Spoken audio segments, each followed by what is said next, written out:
It's no surprise that the Sonic the Hedgehog franchise has been miserably struggling to stay consistent. The series isn't sure if it wants to be good, bad, or overall mediocre, and I feel like this is no more true than within the last decade for Sonic the Hedgehog. Starting in 2010, we reached a turning point for Sonic. Where Sonic had seemed to escape the dark ages, he entered a new stage of inconsistency and uncertainty. Almost every main Sonic title released within this decade was lacking in some area or another, and I wanted to take this opportunity to discuss where each game fell short, or if it didn't fall short at all. This is the beginning of my 2010 Sonic Retrospective. We're going to be taking a look at the mainline Sonic games released between 2010 and 2019. And without wasting any more time, let's begin with Sonic Colors. After Sonic Unleashed came out with mixed reviews across the board, there was one thing that everyone could agree on, that being the quality of Sonic's daytime stages. Sonic Team took note of that and made a game completely centered around Sonic's daytime stages from Unleashed, and that gave us Sonic Colors. No more Werehog, no more hub worlds, and no more gimmicks, just Sonic doing what he does best, traveling at high speeds while platforming and defeating badniks. Sonic Colors has a very simple, but also very lighthearted plot similar to that of a Saturday morning cartoon. Dr. Eggman, feeling sorry for his past crimes, decides to show remorse by building a giant planetary theme park in space. How he did that the world may never know. Honestly, I thought it was pretty ridiculous that he managed to build Eggman Land with the destruction of Earth in Sonic Unleashed, but I guess anything is possible when you have an IQ of 300. Anyway, Sonic and Tails don't believe Eggman for a second, and decide to crash the theme park and uncover what's going on. It's here when we are introduced to the Wisp, these adorable little alien creatures that possess massive amounts of power and energy. Turns out Eggman built the galactic theme park to capture the Wisps and use their power to create a mind control beam. So Sonic and Tails decide to put a stop to Eggman's plans with the assistance of the Wisp. They do this by destroying the source that keep the Wisp captive and taking their power. Each planet that Eggman is holding hostage has a generator. So Sonic travels to all 5 planets and destroys those generators. After each generator is destroyed, Sonic and Tails head towards the amusement park's exit, but is interrupted by Eggman, who is butthurt after failing once again. Sonic pushes Tails into the shuttle towards Earth and bests Eggman with the help of the different Wisps. After defeating Eggman, Sonic races down the terminal as it's being destroyed, barely making it out alive, but miraculously he is saved by the Wisp and safely brought home to Earth, and the aliens are free to travel home. Now the plot may be very simple, but I think it works for a Sonic game. It doesn't take very long for Sonic and Tails to get established at Eggman's amusement park and decide to put a stop to his plans. And honestly, the story doesn't get much deeper than Eggman's up to no good, and it's up for Sonic to stop him. It's like a charming Saturday morning cartoon. There's plenty of cheesy, lighthearted humor thrown throughout the game, and it always gets a small chuckle out of me. You might know him, who they call Baldy Nosehair. Baldy Nosehair! That's the best thing I've heard all day! I think way too many video games nowadays take themselves very seriously, so it's nice to play something lighthearted and fun.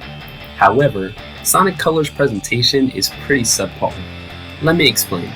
What I mean by that is that there is a large inconsistency with the pacing of the story. Unlike most Sonic games, or other games at this point, as soon as you press the start button, the game begins. You are thrown right into the first stage, Tropical Resort Act 1, and after completing 2 stages, we are greeted with a cutscene. Following that, the game follows a nice pace between gameplay and story progression.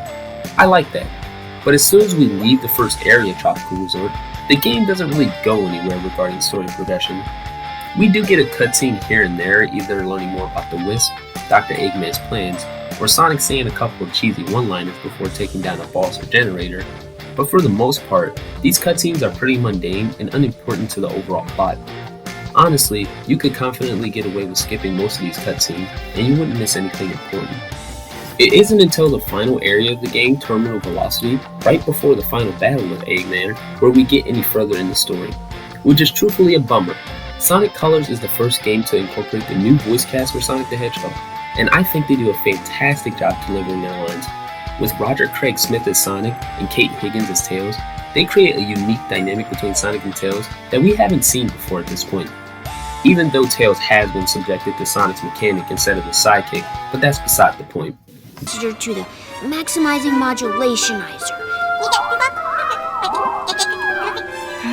I wish I knew what you were saying, little guy, or gal, or whatever you are. Being an exclusive for the Wii, Sonic Colors has 4 different controller options: the Wiimote Sideways, the Wiimote Nunchuk Combo, the Classic Controller, and the GameCube Controller.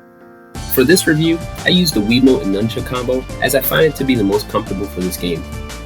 Sonic largely carries his moveset over from Sonic Unleashed, but with a few alterations. He can slide, wall jump, grind rails, and homing attack just like in Unleashed, but thankfully they tweaked the homing attack back to double tapping the jump button whenever you see a red lock-on marker on an object or an enemy. Ever since Sonic has made the change to 3D, I feel like he's had a major issue in perfecting the homing attack, and I find it to be the cause of many of my deaths in the previous Sonic games. That issue is completely alleviated with the lock-on feature, as well as the homing attack being the same as the jump button. In addition to the homing attack, Sonic's boost has been altered slightly as well. The boost gauge for Sonic has been significantly shortened and only fills up when he obtains a primary light blue wisp, either through capsules or defeating enemies. These wisps are nowhere near as abundant as the rings in Unleashed or even Generations, so that means you won't completely be boosting through stages. That's where the different types of wisps come to play. New to Sonic Colors are the wisps. While traversing through each stage, Sonic will come across different color wisp capsules that will grant him a burst of power depending on the wisp properties. After collecting a wisp capsule and giving the Wiimote a little shake, it will activate their power, giving Sonic a bit of freedom as to how he wants to complete the level.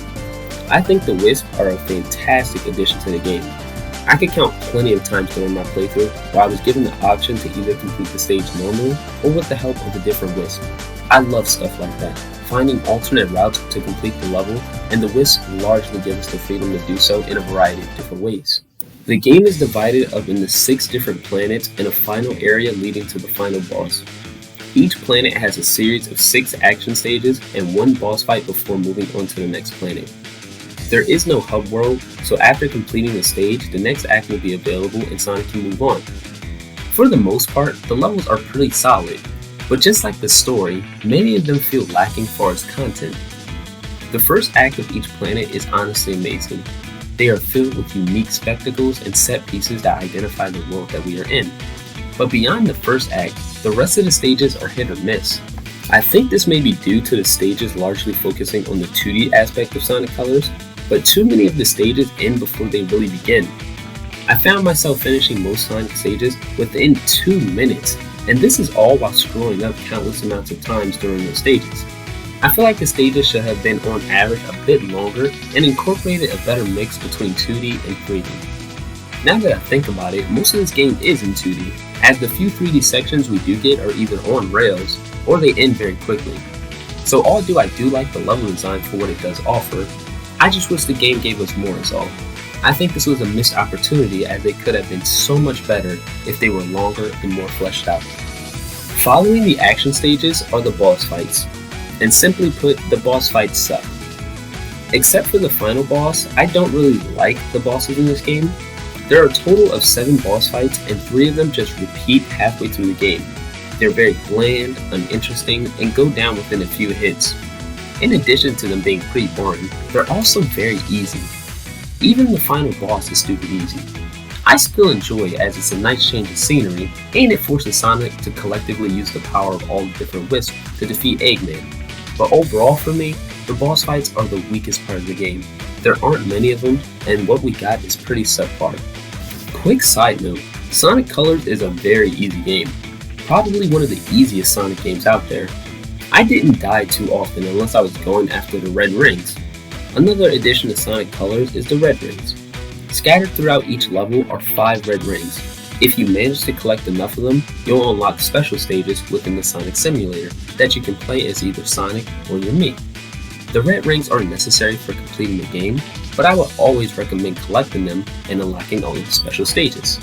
The reason being, once you complete the special stage, you are awarded a Chaos Emerald. Collecting all 7 Chaos Emeralds rewards you with Super Sonic! This is honestly beautiful. Playing the Super Sonic within any of the levels is such a wonderful reward for collecting all of the red rings. And it is so satisfying to finally have him playable in a 3D game. Unfortunately, you can't use the Wisp while Super Sonic is turned on, so that means there's no double dipping between Super Sonic and the Wisp powers, but that's not a big deal. Having Super Sonic just how he was in the classic games in any stage is good enough for me. And this game may have came out 10 years ago, but this game is honestly beautiful. The aesthetic and art direction shine to make each planet look unique and fun to travel through. Every planet is bright and colorful, and to me, this is what a Sonic game should look like. This game may not be in HD, but it damn sure makes up for it for how pretty it is. Just look at the beginning of some Sonic stages.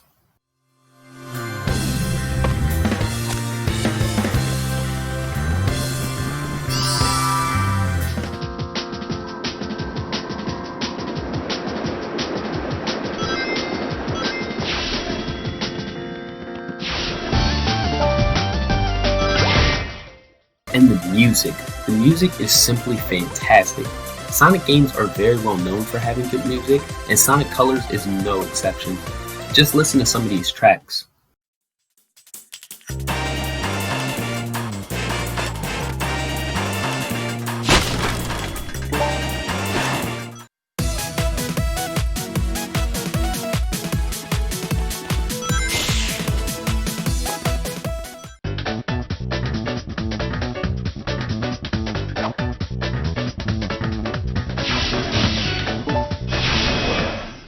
And the main theme, Reach for the Stars, fits perfectly for this game.